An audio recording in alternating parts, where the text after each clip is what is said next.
Hi everybody, we're doing another Cape conversation and we are out of the town of Sandwich. We are way down Cape. We are in Brewster, Massachusetts, and it's going to be a wonderful discussion about an event coming up that you should all go to, and also about a sad disease called Alzheimer's and dementia. So on that happy note, I want you to come along and have another Cape conversation.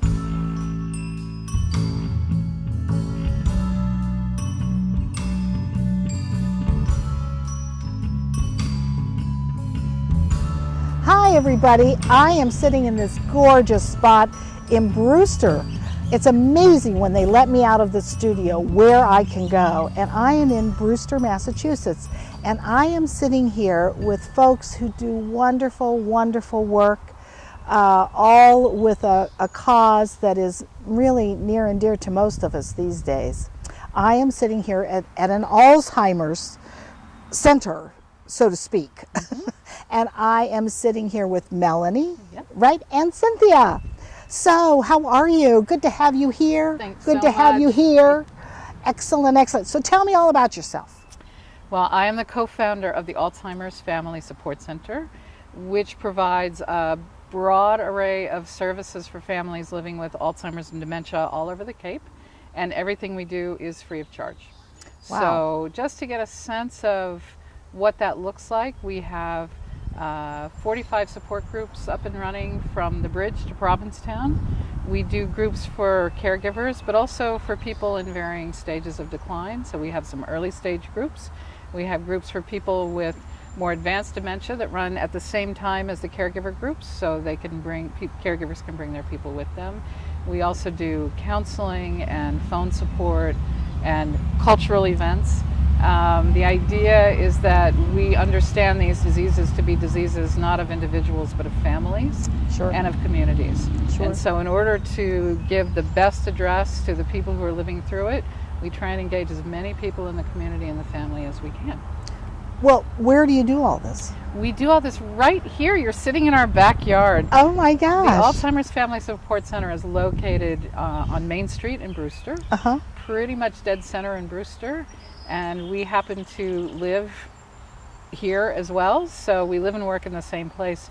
The center is a separate building on the property, but a lot of the work that we do is in the community. So as you can imagine, people who have the disease, it's very hard to get out.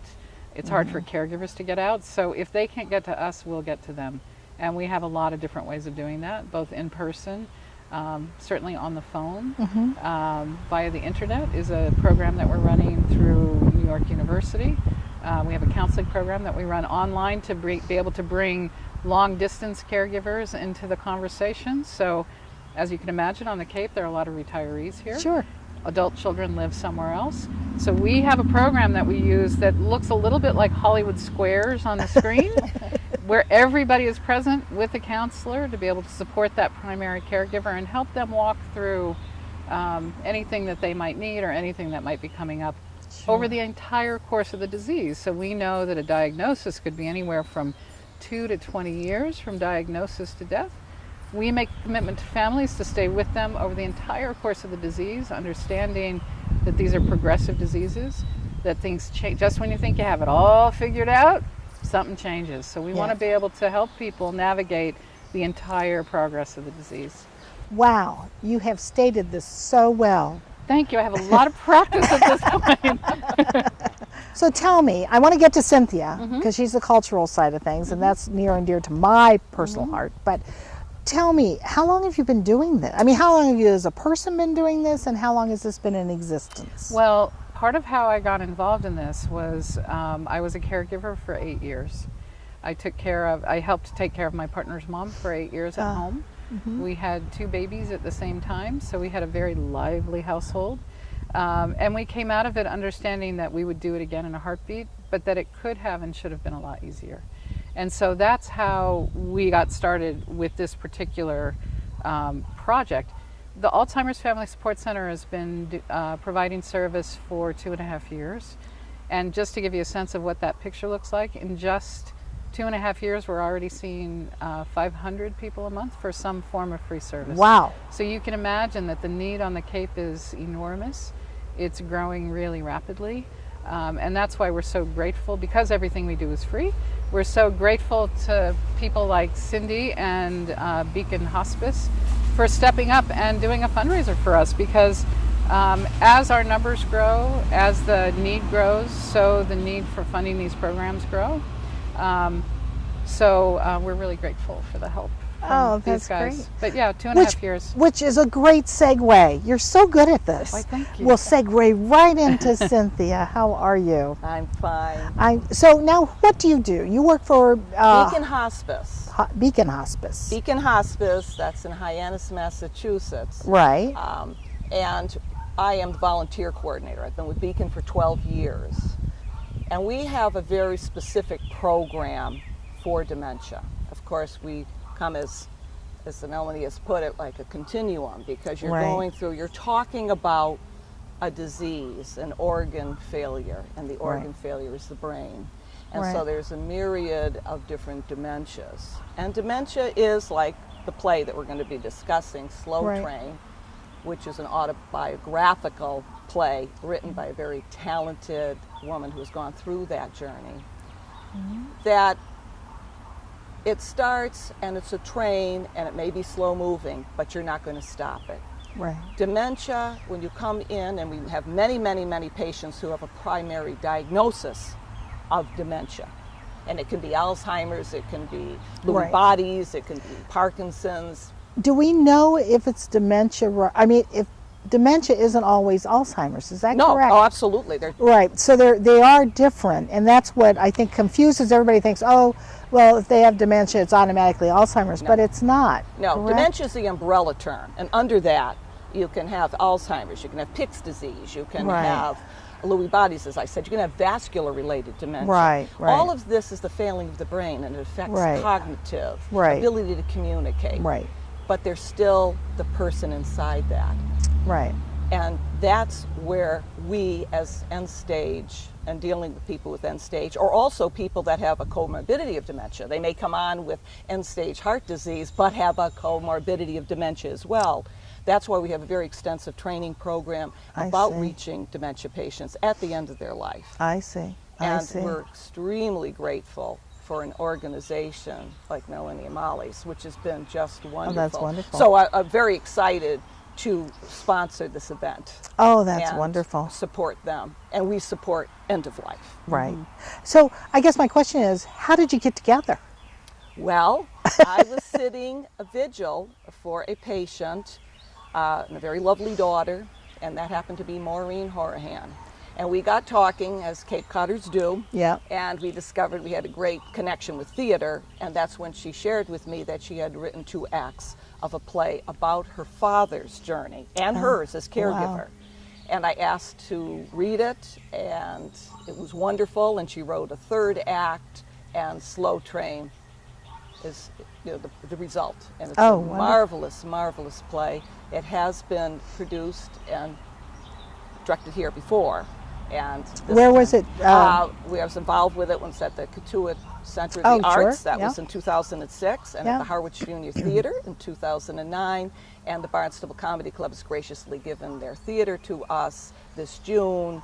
And I was fortunate enough to have a wonderful cast casting it and working with both the playwright, Maureen Houlihan, and a fellow actor that we acted many years together. He is going to be directing it. So we're very excited about it. Excellent, excellent. And who is the director?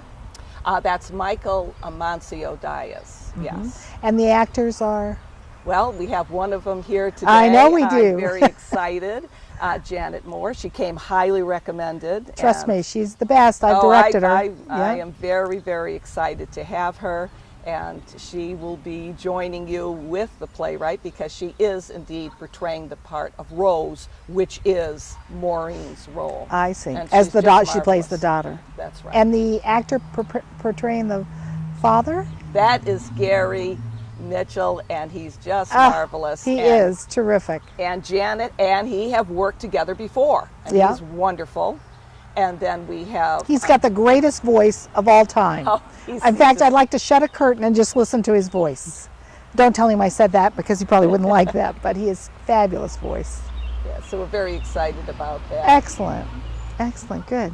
So you're in charge of volunteers. Do volunteers there come this direction or no? That you're both separate entities. We're separate entities that way. Right. My volunteers are trained for end stage and Right. the hospice experience. I see. They're the hand holders of the dying.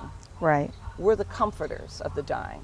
Right. We're trying to make that process as easy, as loving, as supportive for people and their families. This is very difficult. I know I lost my own father to Alzheimer's disease 5 years ago.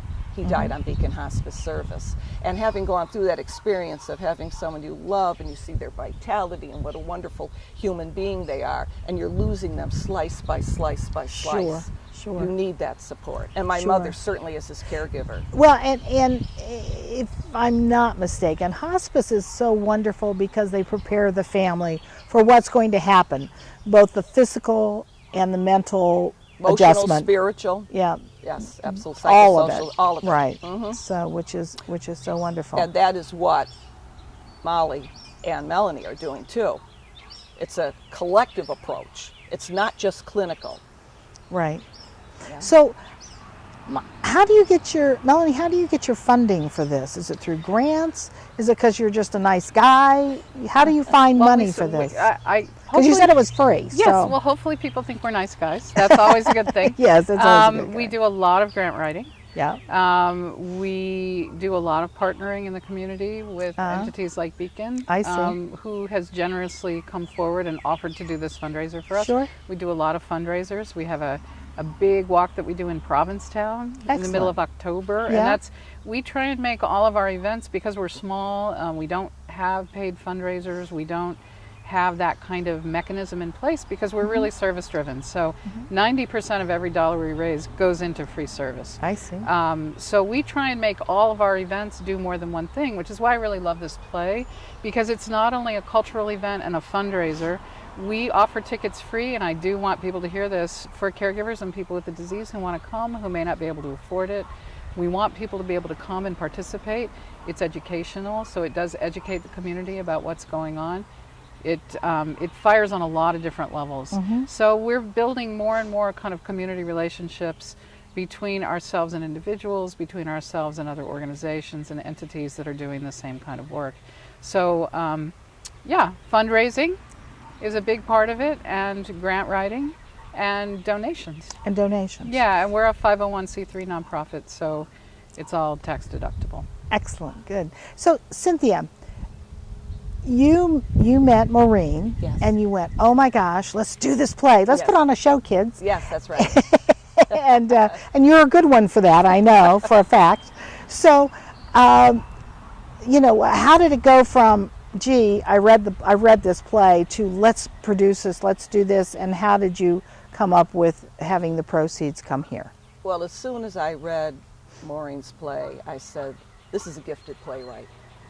Sometimes you can read people's work and, but hers was wonderful. I said, this is a real jewel. Trust me, I've done some staged readings of those kinds of works. And yes. certainly hers was wonderful. And I approached at that time the Alzheimer Services as a fundraiser for them. I see. That Beacon would be hosting it. And in that case, I approached also the Katuitt Center for the Arts, and they were willing. Part of the proceeds was going to the theater, of course. Right. And they would be directing and casting it. And that's what they did. Yep. And Beacon hosted it. The second time we did it, the same thing. Nina Schuschler happens to be a good friend of mine of course. at the Harwich Junior Theater, and she was gracious enough. But again, part of the proceeds went back to the theater. Right. And this time it was to the Lighthouse Hospice Foundation.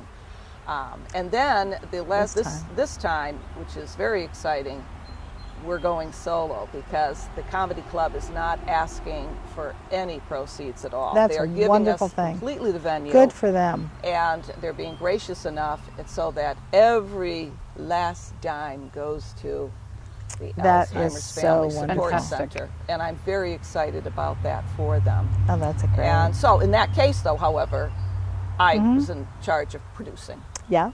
casting, and having the Well, and the director job and of the all this stuff. producer is organizing and making sure it happens. And That's right. boy, oh boy, does your reputation say that you can do that. Oh So, my gosh. I know. She's a woman to be reckoned with. As I know, we've been reckoning. Yeah. She's incredible. She is absolutely incredible. Well, I thank you so much for being here today. What are the dates, Cynthia, for the show? It is the last weekend in June. Which That's is? the 23rd, 24th, and 25th. Excellent. The 23rd and 24th are both evening, 8 o'clock, Yep. and a matinee on Sunday at Wonderful. 2:30. What I Wonderful. want to say, too, is the play runs about an hour, but there's going to be an opportunity for a talk back Oh, terrific. from Melanie and Molly. And Beacon Hospice is hosting like a little reception afterwards, Right. so people can get a few goodies, sit down, Sure. and be able to have this wonderful question and answer session. Well, the actor and directors, because I think an actor to play these kinds of roles is very, I think people think it looks easy, and it is not. No. And it's very emotionally draining. And for the director, who maybe is familiar with the play, but certainly becomes familiar with the play, but it almost becomes a part of their lives. As somebody who's absolutely. directed Yes, before, yeah. that can happen. So will they be available for talkback as well, or is it primarily just the... Well, I was hoping that it would be, certainly they can contribute, Yeah. but I really wanted to focus on the I see. Alzheimer's Family I see. Support Center. Okay, all right. Well, I'm just thinking of But certainly, future actors, you know, they always go to the these actors things. can mingle, certainly. Yes. Yeah. Well, because they go to see people like Janet, you Right. know, Yes, they because they certainly want. do. Yes, so that's why I was. And I wondering. just want to make a pitch for where the tickets are available. Oh, sure, absolutely. Please. Through our website, alzheimerscapecod.org. Yep. It's Alzheimer's without the apostrophe. And they can find us that way, or our phone number is 508-896-5170, and they can call us. If there are people who want to come who can't afford it, they should call us, and we'll Let us know. get them Yeah. some tickets. Great. Yeah. And we will make sure that's all at the end of the program. Perfect. All that information. Perfect. So, Thank you. thank you so much. Thank you.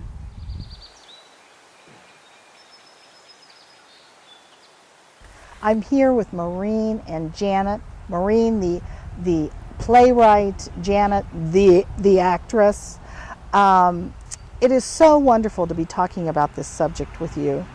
I think it affects our lives, whether you're indirectly or directly, because we all know somebody who knows somebody, or we know somebody's sister, or knows somebody's mom and dad, or whatever, you know.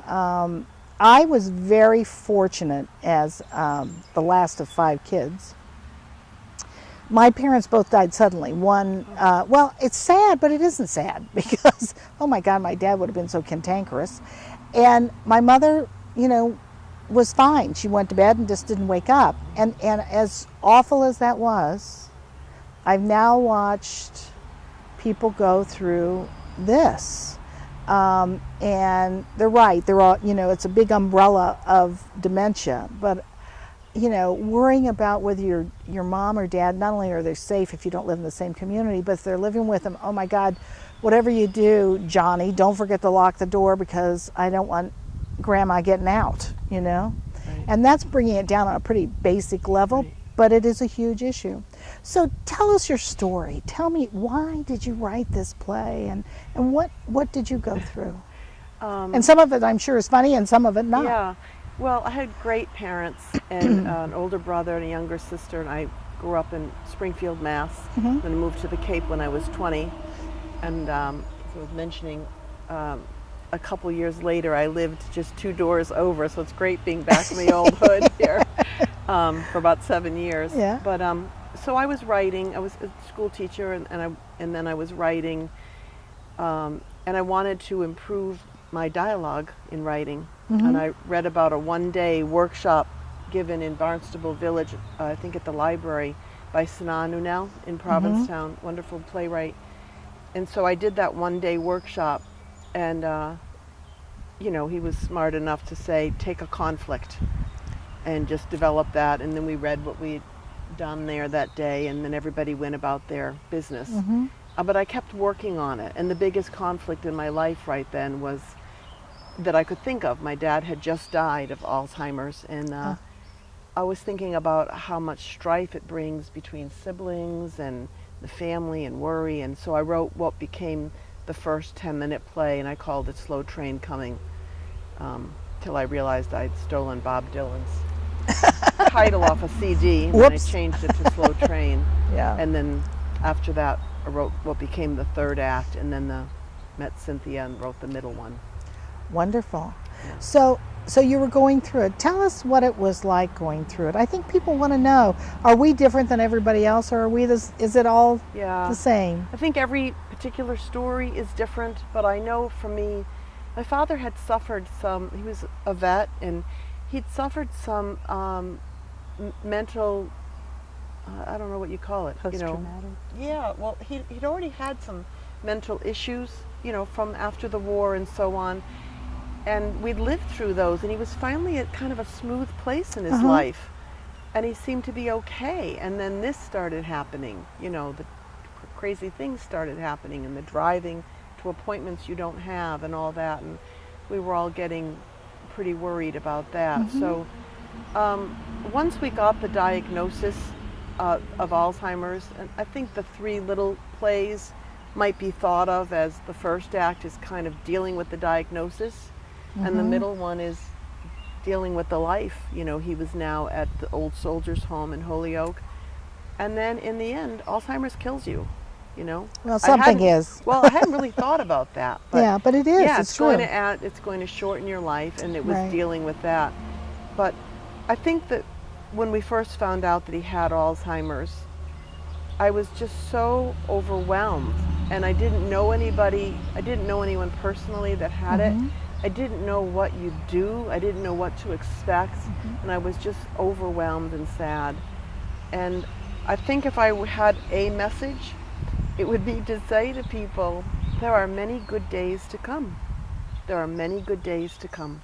And relish those, I suppose. Relish them. Find a way in and ride over the hard parts. But it's not coming to a crashing halt this minute. Right. And that was kind of an inspiration for me. Wonderful. And Janet, you've been cast in the role of you. Sort of, yeah. Right, playing Rose. You're playing Rose. All right. So, first of all, how did you get cast, other than the fact that your reputation precedes you? Well, I was recommended, and Nice. I got a phone call from Cynthia, who asked me to audition, and she told me about the project.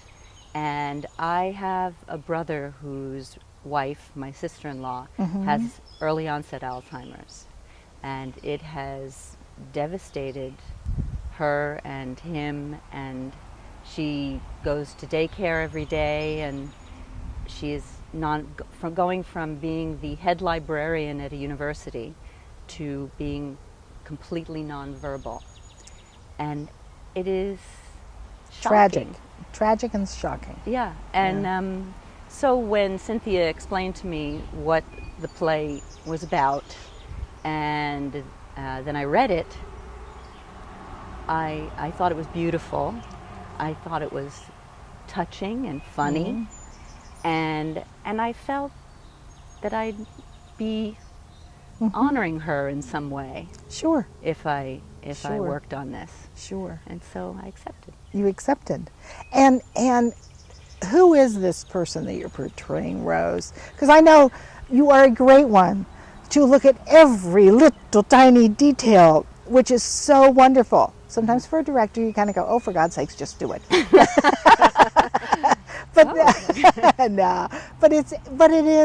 But that's what makes you so good at what you do, and makes audiences want to come to see you. And trust me, you'll want to come to see her. So, what is it about this character that you've kind of pulled out? And She's like me. I mean, she's very, no nonsense in some ways, but and very take charge. But really affected by this. She loves her father. She wants everything to be right.